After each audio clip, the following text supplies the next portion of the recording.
Bismillahirrahmanirrahim. Assalamu alaikum KG class. Welcome back to the math lesson. I am your teacher Miss Sadaf और आज हम जो किताब का सफ़ा कर रहे हैं उसमें एक बहुत मज़े का टॉपिक है और वो टॉपिक जो है उसमें आपने खूब अच्छी तरीके से पार्टिसिपेट करना है क्योंकि इसमें जितनी भी चीज़ों के बारे में हमने बात करनी है आप बच्चों को उन सब का नाम आता है।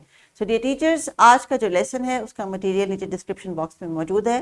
प्लीज़ उसको गो थ्रू कर लें, उन तस्वीर को एज अ फ्लैश कार्ड अगर प्रिंट में चाहे तो प्रिंट में यूटिलाइज कर लें, नहीं तो अगर आपके पास क्लासरूम में एलईडी की फैसिलिटी मौजूद है तो आप इस डिजिटल रिसोर्स को ही इस्तेमाल करें। इसकी फुल एफिशिएंट जो है वो आउटपुट लें और कोशिश करें कि आप पेपर को वेस्ट होने से बचाएं। तो टीचर्स, आज का जो हमारा टॉपिक है it is about the introduction of 3D objects. तो इंट्रोडक्शन का मतलब ये है कि हमारी जो स्किल्स हैं आज वो लिसनिंग और स्पीकिंग के लिए हैं। तो बच्चों, लिसनिंग एंड स्पीकिंग की स्किल कौन सी होती है? जब हम किसी नई चीज़ के बारे में सुनते हैं खूब अच्छे तरीके से और गौर से और फिर उसके बारे में बोल के बताते हैं कि हमें ये चीज़ समझ आई है। और अगर सुन के समझने में कहीं पे आपको लगे कि कमी है, पूरी बात आपको समझ नहीं आई, तो आपने अपना हैंड रेज करके वहीं पे टीचर को पूछना है क्वेश्चन कि टीचर यहाँ पे मैं इसका क्या मतलब है या मुझे दोबारा से एक्सप्लेन कर दें। सो टीचर्स, जब बच्चे आपसे सवालात पूछ रहे हों तो आपको इस चीज़ को इनकरेज करना चाहिए कि इसका मतलब ये है कि वो आपकी बात सुनने में इंटरेस्टेड है। आप जो उनको कह रही हैं उनके लिए वो कोई नई चीज़ जो नई मालूमात हैं वो उनको जो है उनकी अटेंशन ग्रैब कर रही है। तो दिस इज़ अ साइन कि जो इन्फॉर्मेशन आप इनको पास करना चाह रहे हैं इनका ब्रेन उस इन्फॉर्मेशन को एक्सेप्ट करने के लिए रेडी हो गया है। ये ह्यूमन नेचर है कि अगर हमने किसी चीज़ को सीखना समझना है या कोई चीज़ देख के हमें इंटरेस्टिंग लगती है, चाहे वो कलर हो, शेप हो, कोई नया ड्रेस हो, किसी इनविटेशन कार्ड हो, कोई कहीं पे जाने की दावत हो, तो उस नई चीज़ को हम बहुत जल्दी से एक्सेप्ट करते हैं और फिर हमारे ज़हन में मुख्तलिफ सवालात आते हैं कि अच्छा किसकी शादी आ रही है, हमने कहाँ जाना है, किस दिन है, क्या पहनेंगे। मुख्तलिफ सवालात जो है आपके ज़हन में जन्म लेते हैं। इसका मतलब है कि आपके ब्रेन ने उस इंफॉर्मेशन को एक्सेप्ट किया है और अब वो प्रोसेस कर रहा है। तो बिल्कुल बच्चों के, ये नन्हे बच्चों के सवालात इसी कॉन्टेक्स्ट में आपने ज़हन में रखने हैं कि इनके पूछने का मतलब ये है कि इनका ब्रेन आपको रिस्पॉन्ड कर रहा है और आपके जो क्वेश्चंस के जो आंसर्स है वो उनको सेटिस्फाई कर रहे हैं। तो आज का जो हमारा लर्निंग आउटकम है, in the text book it says recognize and name 3D objects such as sphere, cube, cuboid, cylinder and cone using features such as number of faces, flat or curved faces. So teachers, हमारा आज का की learning area है basic mathematical skills, यानी आज हमने maths के context में इनको ये कॉन्सेप्ट समझाना है कि 3D ऑब्जेक्ट्स क्या होते हैं। सबसे पहले तो हम रिकॉल करेंगे, रिवाइज करेंगे चंद 2D ऑब्जेक्ट्स। तो प्रीवियस लेसन्स बच्चों अगर आपने क्लासरूम में देखे हैं, पार्टिसिपेट किया है, तो आप मुझे बता सकते हैं कि 2D ऑब्जेक्ट्स क्या होते हैं। 2D ऑब्जेक्ट्स फ्लैट ऑब्जेक्ट्स हैं। जी हाँ, बिल्कुल, जैसे कि ये मेरे बैक साइड पे जो स्क्रीन लगी है it is a flat object. आपके सामने जो कॉपी पड़ी है उसका हर सफ़ा फ्लैट है। आपकी क्लास में जो व्हाइट बोर्ड लगा हुआ है वो फ्लैट ऑब्जेक्ट है। सो दे आर 2D ऑब्जेक्ट्स। लेकिन आज हम बात करेंगे 3D ऑब्जेक्ट्स की, तो उसको हम 2D से रिकॉल करने के बाद 3D पे जाएंगे। सो अभी जल्दी जल्दी मेरे साथ रिपीट कर ले, रिवाइज कर ले कि कौन सी 2D शेप है, इसका अपना नाम क्या है। सर्कल, और मिसाल के लिए आपके सामने है दीवार पे लगा हुआ क्लॉक। ट्रायंगल, आपके सामने एक सैंडविच या कुकीज है जिनकी शक्ल ट्रायंगल जैसी है, ये फ्लैट ऑब्जेक्ट्स हैं, they don't have any sides. Door, it's rectangle, ये भी एक फ्लैट ऑब्जेक्ट है। अभी जब मैं आपको 3D एक्सप्लेन करूंगी तो आपको और भी बेहतर समझ आ जाएगी। लेकिन अब हम बढ़ते हैं 3D ऑब्जेक्ट पे। What is a 3D object? A 3D object is something which has sides. For example, a shoe box. किसी बॉक्स में आप कोई चीज़ तब रख सकते हैं जब आप उसके ऊपर ढक्कन देके उसको बंद कर लेते हैं, लेकिन जो फ्लैट चीज़ होती है उसको आप कवर नहीं कर सकते, वो वैसे ही फ्लैट रहती है और उसमें आप कोई चीज़ रख नहीं सकते। एक दूसरी एग्जांपल ले लेते हैं कोन आइसक्रीम की। अगर मैं आपको सादा सीधा एक ट्रायंगल का बिस्किट दूं तो उसके ऊपर आप कोन नहीं डाल सकते, लेकिन जो कोन आइसक्रीम आप खाते हैं उसको कोन आइसक्रीम इसलिए कहते हैं कि उसका जो नीचे का बिस्किट होता है it is like a long triangular cup, उसके अंदर जब आइसक्रीम डालते हैं तो वो बनती है कोन आइसक्रीम। तो वो जो नीचे उसकी बिस्किट की शेप है उसको कहते हैं कोन। कोन, मैंने आपसे कहा था ना आपको नाम आते हैं लेकिन उसमें क्या फर्क है ये आज हम आपको बताएंगे। तो जो कोन है जो कि एक राउंड लॉन्ग शेप है ट्राइंगल की, इसको कहते हैं 3D shape. Now let's look at the next example, cylinder.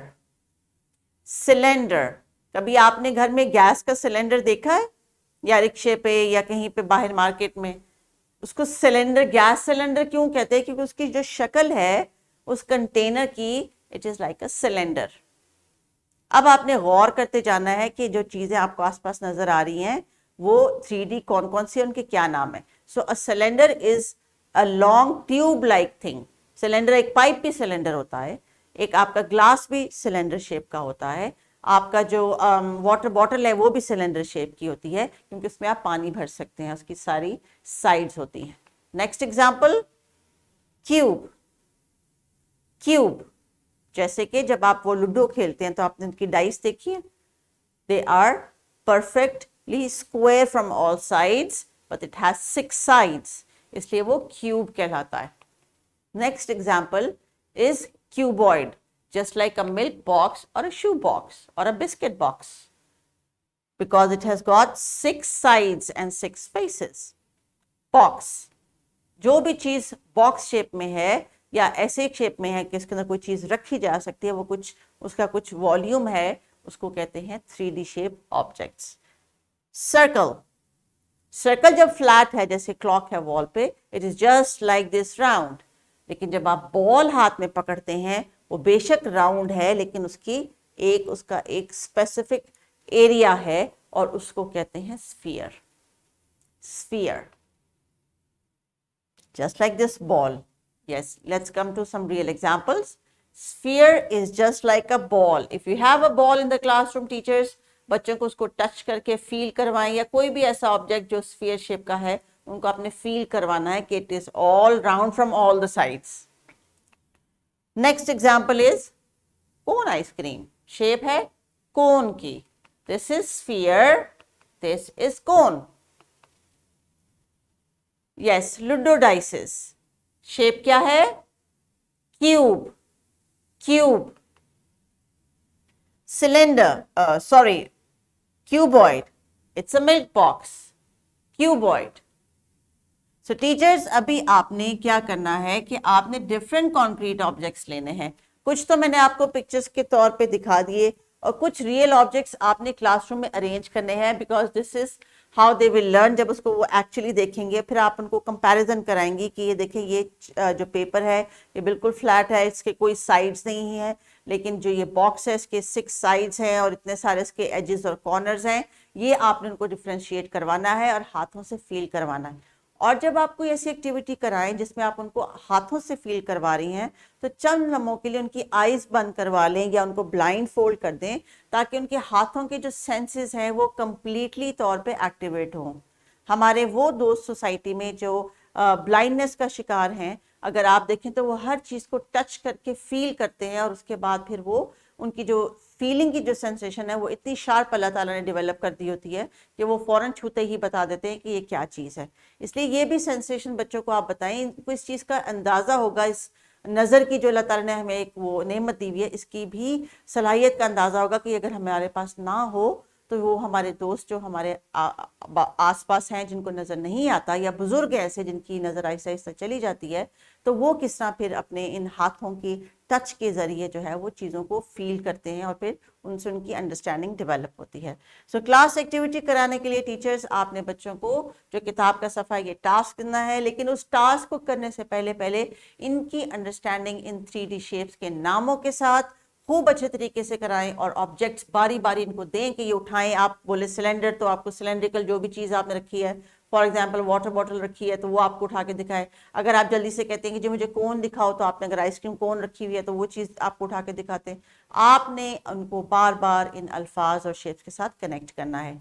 इस एक्टिविटी को कंटिन्यू करने के लिए आप प्ले ग्राउंड में भी जब जाएँ तो बच्चों से कहें कि कुछ टेप से या चौक से शेप्स ड्रॉ कर लें और उसके ऊपर शेप वॉक करें। ये एक्टिविटी जो है वो इनकी ग्रॉस मोटर स्किल को भी एड्रेस करेगी। सो टीचर्स, वर्कशीट्स जो डिस्क्रिप्शन बॉक्स में आपके लिए दी गई हैं, इसी चीज़ को मद्देनजर रख के की गई हैं कि क्लासरूम में आज एक्टिविटी कर लेने के बाद ये बच्चे काफ़ी हद तक इस काबिल हो जाएंगे, क्योंकि ये केजी क्लास है और इन्होंने ग्रेड 1 में जाना है, तो इनको इन शेप्स के नाम और इनके साथ जो इनकी कनेक्टिविटी है, साइड्स और फेसेस, वो आपने इनको खूब अच्छे तरीके से प्रैक्टिस करवा ली हैं। Children, complete the worksheets and bring them to school. अपना ख्याल रखिएगा, इन तमाम मज़े की एक्टिविटी को कंटिन्यू करें। Miss Sadaf will be back in the next lesson. अल्लाह हाफिज़।